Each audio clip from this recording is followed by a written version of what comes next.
ব্যক্তিগত পর্যালোচনা। প্রথম কারণ হচ্ছে এক দলের নির্বাচনের সময় আসা, ভোটে লড়া, নির্বাচনে জেতা, নির্বাচনে জিতে পালানো, অথবা হেরে আবার ব্যাক টু দি বেরিয়ে যাওয়া। আরেক দলের উদ্দেশ্য, আরেক গ্রুপের উদ্দেশ্য থাকে যখন অন্য দল তার কাছ থেকে সব কেড়ে নেয়, তার রাজনীতি করার সুযোগ থাকে না, তখন সে অন্য দলের কাছে আশ্রয় চায়, অন্য দল তাকে মেম্বারশিপ দেয়, তার যোগ্যতা অনুযায়ী কাজে লাগে।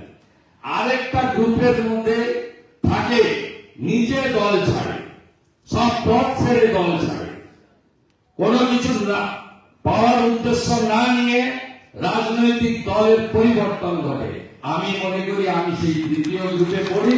5টা দপ্তর ছেড়ে, 3টে বড় ব্যাংকের চেয়ারম্যান ছেড়ে আমি ভারতীয় জনতা পার্টিতে এসেছি।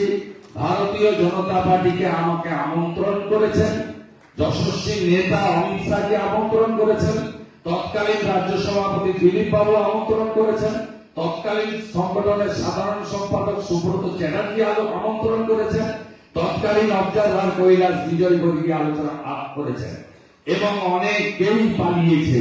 শুভেন্দু অধিকারী পালানোর লোক নয়। 11 সালে